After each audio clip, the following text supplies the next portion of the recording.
2024 ఎన్నికల్లో Telugu Desam party 144 assembly స్థానాల్లో 17 parliament స్థానాల్లో పోటీ చేయడానికి రెడీ అయింది. దానికి సంబంధించి అభ్యర్థులను కూడా ప్రకటించేసింది. తమ్ముళ్ళు కూడా తమ ప్రచార పర్వంలో మునుగు తేలుతున్నారు. 3 పార్టీలు కలిపి ఆల్రెడీ ఉమ్మడి సమావేశాలు కూడా ప్రారంభమైపోయినాయి ఈ రోజు నుంచి. అయితే ఇలాంటి సందర్భంలో మళ్ళీ తెలుగుదేశం పార్టీ నుంచి బాంబు లాంటి వార్త, అభ్యర్థుల్లో మార్పులు ఉండే అవకాశం ఉంది. దానికి నిదర్శనం ఆల్రెడీ కొన్ని నియోజకవర్గాల్లో మళ్ళీ IVRS కాల్స్ వెళ్తున్నాయి. ఇప్పటికే ప్రకటించిన అభ్యర్థుల పేరుతో పాటు ఆ అభ్యర్థి ఎవరైతే ఉన్నారో అభ్యర్థి పేరుతో పాటు ఒకళ్ళు 2 పేర్లు వినిపించడం, ఎవరైతే మీ నియోజకవర్గానికి సరైన వాళ్ళు ఎంచుకోండి అంటూ మరొకసారి IVRS సర్వే స్టార్ట్ చేయడం.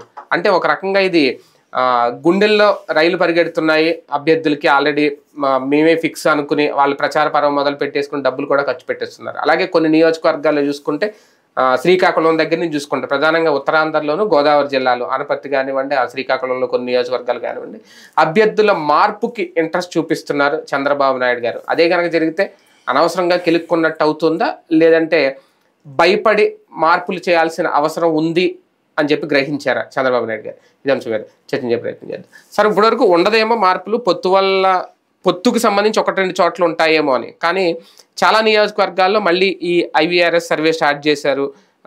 ఇప్పుడున్న స్థానిక ఇప్పుడు ఆల్రెడీ ఉండి మార్చేశారు ఆయన సిట్టింగ్ ఎమ్మెల్యే మంత్రి రామరాజు. నిజంగా మిగిలిన దాదాపు ఒక 14 నియోజకవర్గాల పేర్లు ఎన్నో వినిపిస్తున్నాయి. నిజంగా అదే కనుక జరిగితే అది మంచికా, లేదంటే కొత్త తలనొప్ప బాబు గారికి? బేసిక్గా మిగతా వాళ్ళ వాటిట్లో కూడా మారిస్తే మొత్తం గందరగోళం, తేనె తొట్ట కదిలించినట్టే. ఇది కూటమిలో ఉన్నటువంటి అన్ని మార్పు చేర్పులు కనుక చేస్తే. అలా కాకుండా ఆయన చేసుకుంటే స్వయంకృతం. అంటే ఈ 144లో అదే ఆయన స్వయంకృతం అవుతుంది. అంటే బేసిక్గా ఇక్కడ ఏమైందంటే, వాస్తవంగా చెప్పాలంటే జగన్ దెబ్బకి అభ్యర్థులు కరువయ్యారు. ఈయనకి చాలా చోట్ల అభ్యర్థులు కరువైపోయారు. ఆ టైంలోనే కదా పారాచూట్ లీడర్స్ వచ్చింది. NRIలు ఏలూరు కావచ్చు, గుంటూరుకు కావచ్చు, తర్వాత భాష్య ప్రవీణ్ కావచ్చు, వీళ్ళంతా ఎవరు?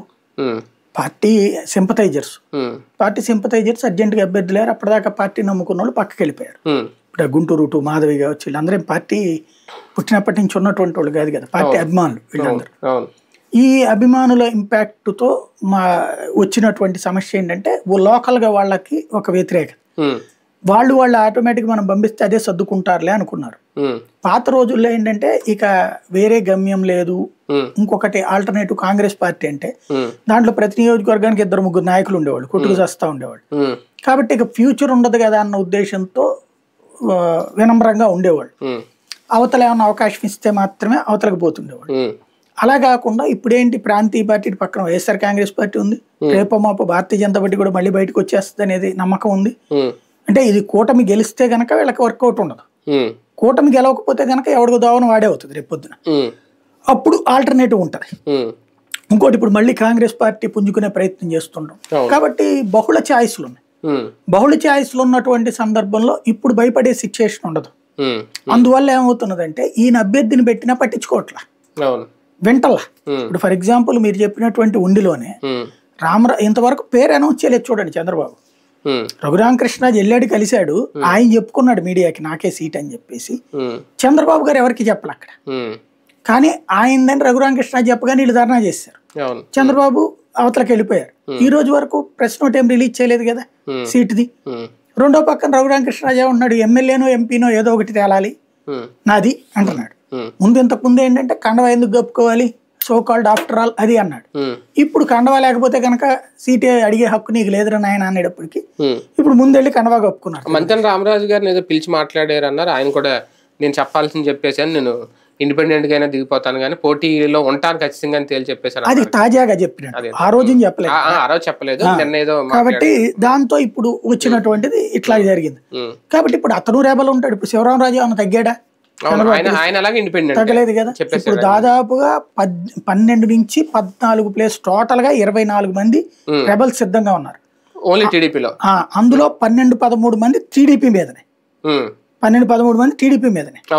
జనసేన బీజేపీల మీద రెబల్ గా ఇంకొక 5-6 ఉంటున్నారు, కనీసం ఇంకో 10 మంది దాకా ఉంటున్నారు. ఈ టోటల్ గా 20 మంది, కనీసం 12 నుంచి 20 మంది రెబల్స్ గా ఉండడానికి సిద్ధంగా ఉన్నారు. ఇప్పుడు టైం దగ్గరకు వచ్చేసింది. ప్రతిసారి చంద్రబాబు చివరి దాకా చేసే తలనొప్పి అదే.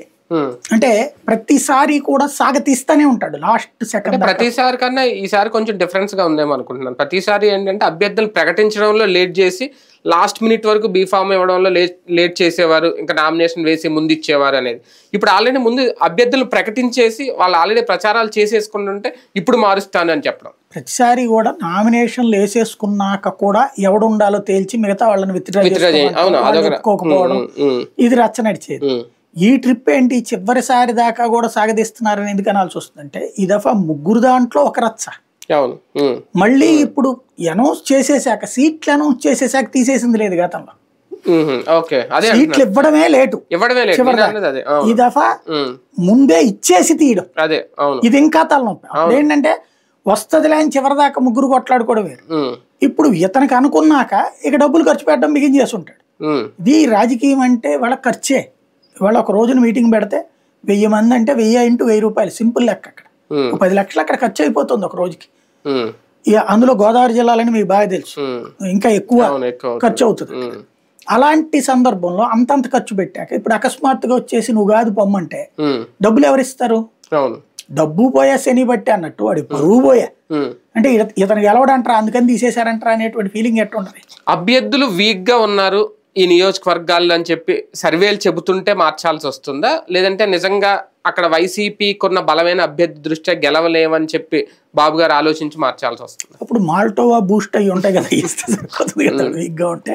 ఇప్పుడు బేసిక్ గా పార్టీ స్ట్రాంగ్ ఉంటే అభ్యర్థి వీక్ గురించి నీకెందుకు? అంటే ఆ అభ్యర్థిని ఎంపిక చేసిందే వీళ్ళు కదా. నేను అనేది ఇప్పుడు జగన్మోహన్ రెడ్డి అనేటువంటి వాడు కొంతమంది కొత్త వాళ్ళని తీసుకొచ్చి పెట్టాడు, ఒక నియోజకవర్గం నుంచి ఒక నియోజకవర్గానికి మార్చాడు. మారుస్తున్నంతసేపు నువ్వు తిట్టిపోతానే ఉంటుంది, ఏముంది ఆఫ్టర్ ఆల్ అది ఇది అనేసి. అతను డిసైడ్ అయిపోయాడు, చేశాడు. అతన్ని ప్రమోట్ చేస్తున్నాడు కానీ మధ్యలో అతను బలహీనుడు ఇది కాదు కదా. జగన్తో పోల్చుకుంటే ఈ రాజకీయ అనుభవం ఎంత? 4 ఇంతలు. జగన్ 10 ఏళ్ల రాజకీయం అంతే కదా, 15 ఏళ్ల టోటల్ రాజకీయం, 10 ఏళ్ల పాటు ప్రత్యక్షంగా ఆంధ్రప్రదేశ్ రాజకీయాల్లో కీలకం. అంతకుముందు 5 ఏళ్ళు ఎంపీగా చేస్తుంది. ఒక పార్టీ నడపడంలో చూసుకుంటే జగన్ 10 ఏళ్లే, సబ్ జూనియర్, జూనియర్ కూడా కాదు. నువ్వు 95 నుంచి నడుపుతున్నావు పార్టీ. ఒరిజినల్ గా కాంగ్రెస్ అప్పటి నుంచి లెక్కేసుకుంటే వేరు, కానీ 95 నుంచి నీ చేతిలోనే పార్టీ ఉంది.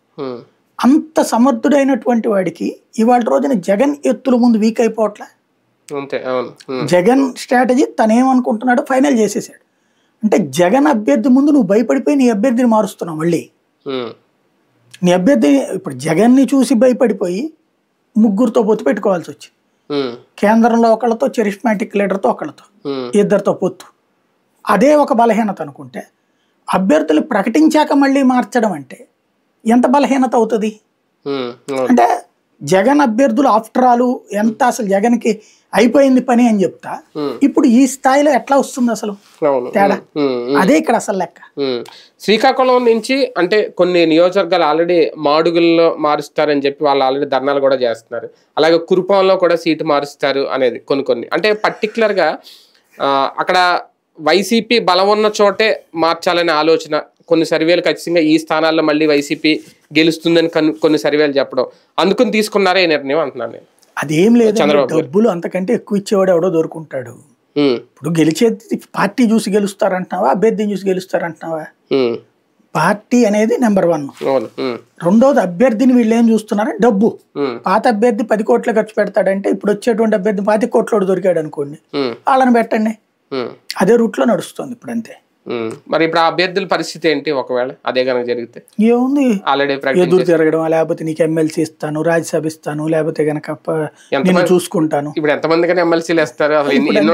వచ్చినప్పుడు కేంద్రంలో బీజేపీ అధికారంలో ఉంటది కాబట్టి ఆయన శాసన మండలిని 250 సీట్ల కింద ఏమైనా విస్తరిస్తారని తెలియదు. ఎందుకంటే ఇప్పుడు ఫర్ ఎగ్జాంపుల్ రఘురామకృష్ణరాజు గారి ఇష్యూ తీసుకుంటే ఆయన ఇప్పుడు 3 మీద పోటీ పడాలి. వాస్తవానికి 3 కలిస్తే విజయం మాది అనుకుంటే అక్కడ సిట్టింగ్ ఎమ్మెల్యేగా ఉన్న రామరాజు గారు ఆయన ఇండివిజువల్గా వెళ్తున్నాడు, ఆ కలవపూడి శివ ఆయన వెళ్తున్నాడు, ఆల్రెడీ వైసీపీ క్యాండిడేట్ ఉన్నారు. వీళ్ళు 3 కాదనుకుని ఇప్పుడు ఆయన గెలవాలి, ఆయన పోటీ పడాలి. అంటే అది ఇటువంటి నిర్ణయాలు అనవసరంగా కెలుక్కున్నట్టు అవదా మార్పులు? ఇప్పుడు బేసిక్ గా ఏంటంటే రఘురామకృష్ణరాజే ఒక రాంగ్ స్టెప్ ఎప్పటి నుంచినో ఉన్నప్పుడు ఒక ప్లాన్డ్ గా ఉండాలా. అలా కాకుండా ఏ ఏదైనా నాకు ఇస్తాడే వచ్చినట్టు ఎవరి కోసం ఇస్తాడు, నేనే మొత్తం నడిపాను జగన్ని అని ఆయన భ్రమలో ఉన్నాడు. అప్పుడు వీళ్ళేంటి అట్లాంటి భ్రమల్ని ఎవడైనా సరే ఎదురోడు మన ప్రత్యర్థిని తిడుతున్నాడంటే సంతోషపడతాడు కానీ పక్కకి తెచ్చుకుని కూర్చోబెట్టుకోడు. కాబట్టి పక్కన పెట్టేశాడు, ముగ్గురు పక్కన పెట్టేశారు. పక్కన పెట్టిన తర్వాత ఈయన చివరికి అయ్యో లక్ష్మణ అని చెప్పేసి పరిగెత్తుకుంటూ బాబు ఏదో ఒకటి చేయండి అంటే సరే కండవా కప్పారు.